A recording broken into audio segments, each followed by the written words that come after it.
Well, actually, that's a good point. We actually don't know the man who shot Preddy because the federal government is hiding him, so we don't know who killed our own citizens yet, isn't he? But we know that the chief of police of Minneapolis gave a press conference after the shooting of Preddy, where he talked about how the judgment was irresponsible and. Hey everyone, welcome back to the channel. So in this video, we're watching Tim Miller go head-to-head with some pretty fierce defenders of federal law enforcement after a really controversial incident where an American citizen was shot and killed by ICE agents. The argument gets heated because one side is trying to justify the shooting while Tim is bringing up constitutional rights, police accountability, and what actually happened on camera. This exchange gets so intense that people start questioning each other's character and what it even means to stand up for what's right. You're absolutely going to want to stick around for the entire thing because the way this unfolds is genuinely eye-opening. Before we jump in, drop a comment and let me know what part of the world you're tuning in from. I love seeing where everyone's watching. Alright, let's get into it. That being said, you can't have guns. You can't walk in with guns.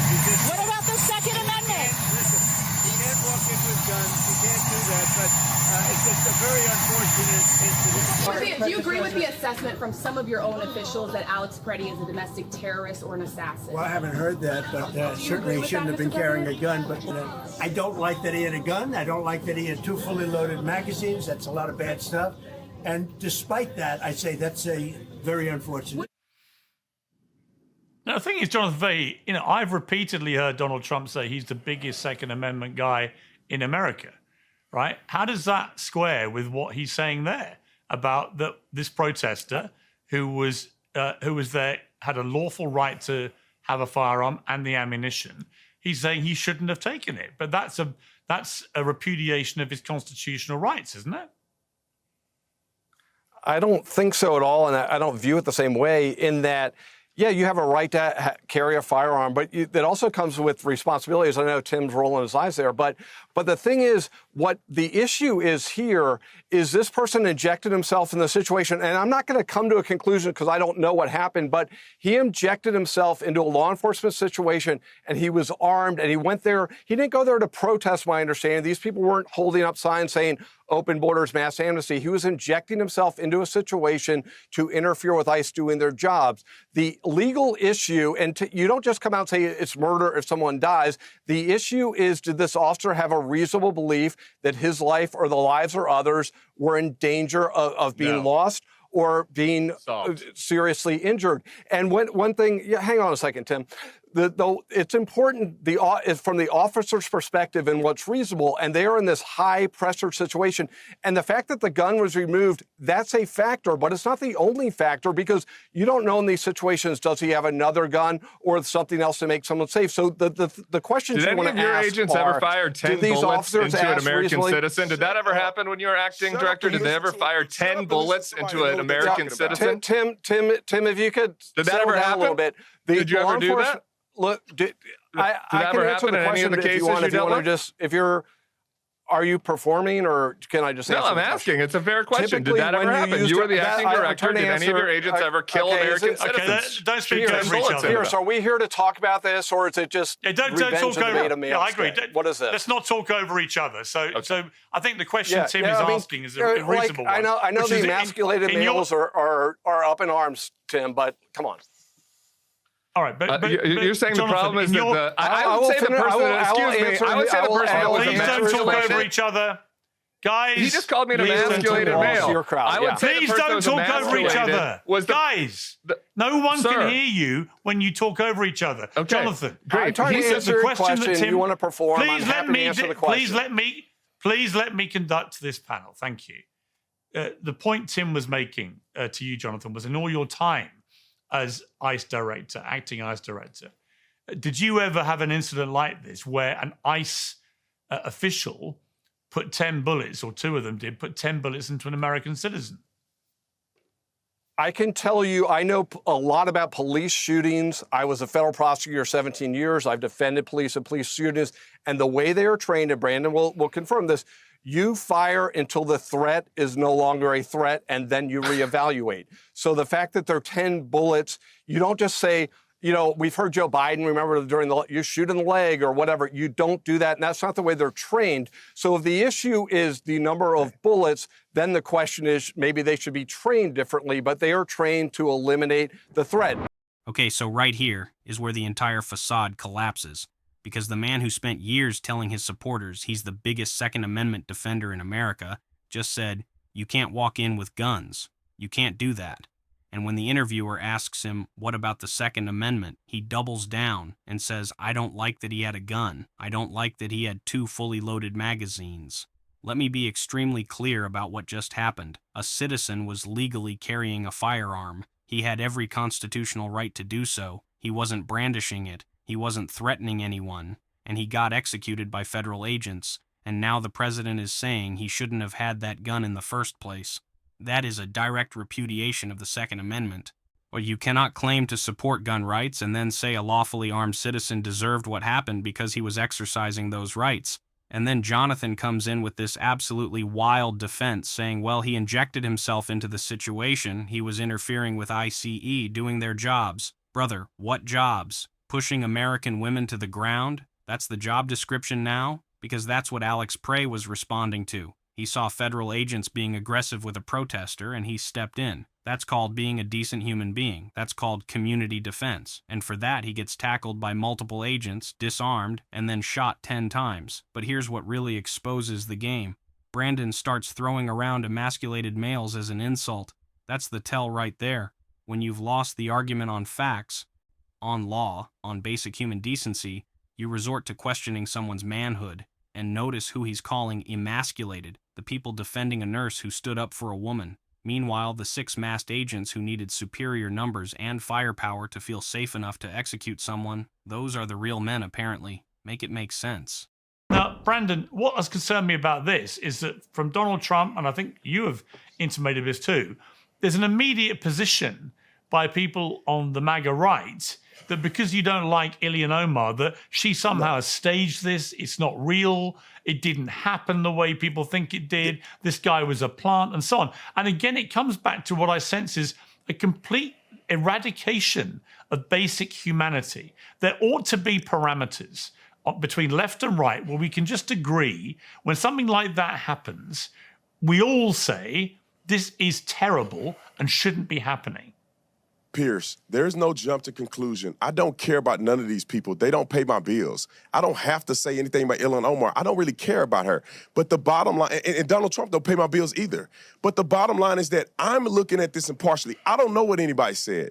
I saw the video, and it does not look consistent with someone trying to assault another person, which means I have never in my life seen a person get up, spray something out of syringe at someone's chest. It happened to be nothing inert. And then she comes after him. You didn't see her back away from him. You didn't see her shy away from him. You didn't see any of that Brandon, nature. you would and say, the guy didn't even resist. Brandon, you would say the complete opposite if that was a Republican congressman. That's not true. Brandon, is the guy going to jail just for fun? That's not true. Is the guy going to jail just for fun? Is that part of the show? I just want to hear a little bit more about this theory. Listen, no, please, just 1 second. Just a question. I want to hear more about this theory. That guy. I'm giving you the elements. Is he going to jail for show? He's going to jail. I'm giving you elements of why this looks strange to me.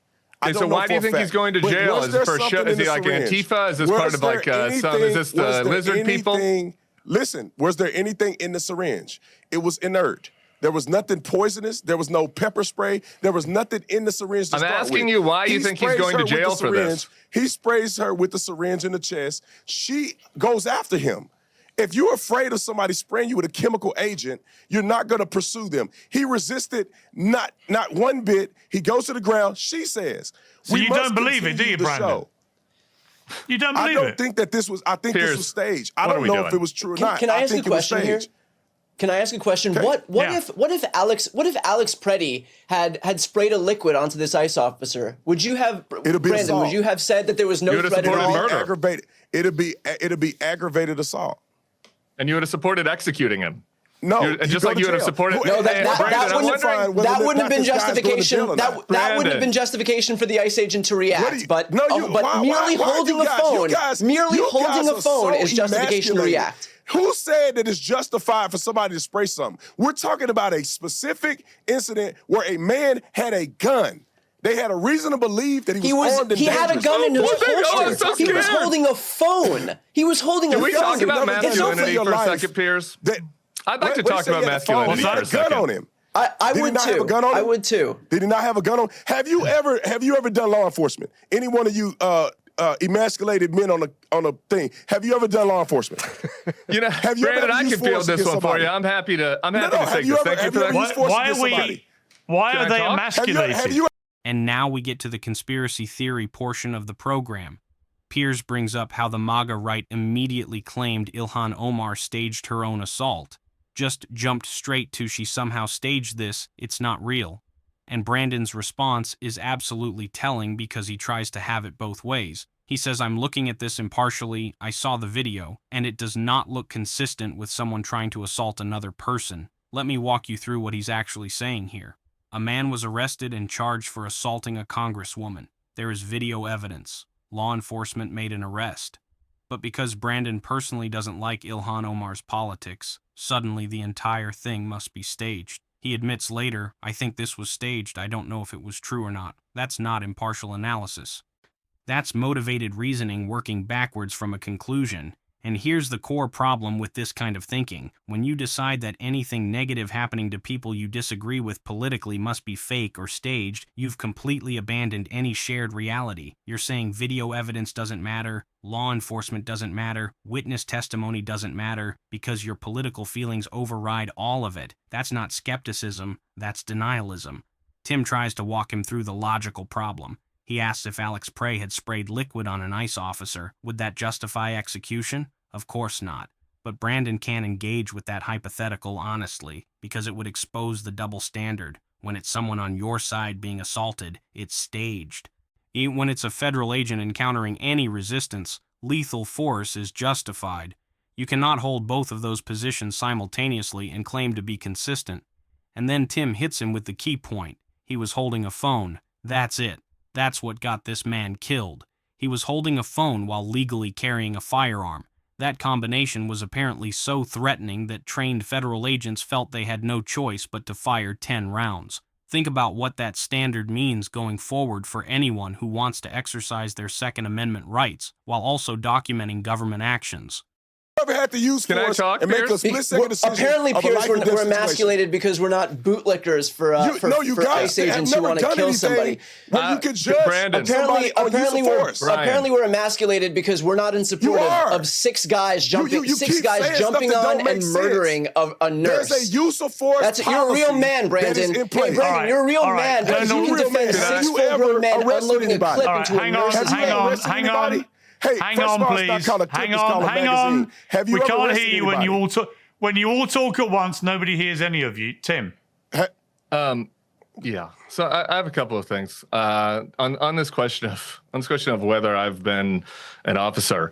This appeal to authority. I haven't, but you know who has? The chief of police of Minneapolis. The chief of police of Minneapolis. Excuse me, Brandon. Let me finish talking. The chief of police of Minneapolis gave a press conference. Shot Pretty. Brandon, let him talk. Well, actually, that's a good point. We actually don't know the man who shot Pretty because the federal government is hiding him, so we don't know who killed their own citizens yet. Isn't he? But we know that the chief of police of Minneapolis gave a press conference after the shooting of Pretty, where he talked about how the judgment was irresponsible and how his police officers, every single police officer in the entire city of Minneapolis, shot 0 bullets last year. They encountered real criminals. Excuse me, let me finish. They encountered real criminals, not soy boy protesters like Alex Pretty. They encountered actual criminals. They encountered murderers, not rapists, in use of force scenarios. Assault. Yeah, they did. They encountered those people. They were armed. How many? They disarmed 1,000. According to the chief of police of Minneapolis, they disarmed 1,000.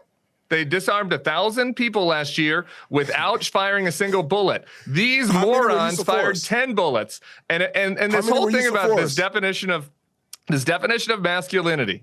Okay, it's like the tough guys are the 6 mass goons pushing down a woman.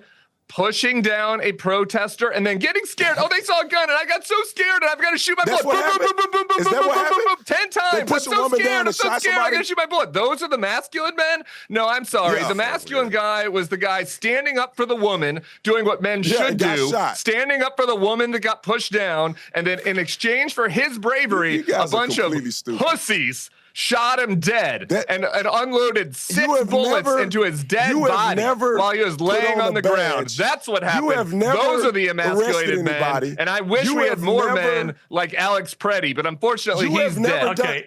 So Brandon's whole strategy at this point is just repeatedly calling people emasculated. Have you ever done law enforcement, any one of you emasculated men? And this is where Tim absolutely dismantles him with facts. Tim points out we actually don't know the man who shot Freddie because the federal government is hiding him. We don't know who killed our own citizens yet. Let that sink in. An American citizen was executed by federal agents, and the government won't even tell us who pulled the trigger. That's not transparency. That's not accountability. That's a cover-up in real time. And then he brings out the comparison that destroys the entire defense. Every single police officer in the entire city of Minneapolis shot 0 bullets last year. 0. The Minneapolis police encountered actual criminals. They encountered armed suspects. According to their own chief, they disarmed 1,000 people last year without firing a single bullet. But these federal agents couldn't handle one legally armed nurse without firing 10 rounds. That's not training. That's not protocol. That's incompetence at best and malicious violence at worst. When your local police force, which deals with genuine threats daily, can maintain public safety without discharging their weapons even once, but federal agents roll into town and immediately start shooting citizens, that's a systemic problem. And Tim ends with the definition of masculinity that actually matters. The masculine guy was the guy standing up for the woman doing what men should do. Alex Prey saw someone being pushed down by people with power and authority, and he stepped in to defend her. That is courage. That is what strength looks like, not 6 masked agents overwhelming one person and then executing him because they felt scared. You want to talk about emasculated? The emasculated position is needing overwhelming force, superior numbers, government authority, and anonymity before you feel brave enough to pull a trigger. The courageous position is standing up for someone weaker than you, even when it puts you at risk. And Alex Prey paid for that courage with his life, while the people who killed him won't even reveal their names. That's the actual story here. Not the spin, not the justifications, not the tough guy posturing, just a nurse who defended a woman and got executed for it by people who are supposed to serve and protect. So what do you guys think of this? Leave your thoughts down in the comments. Please like and subscribe, and I will see you in the next video.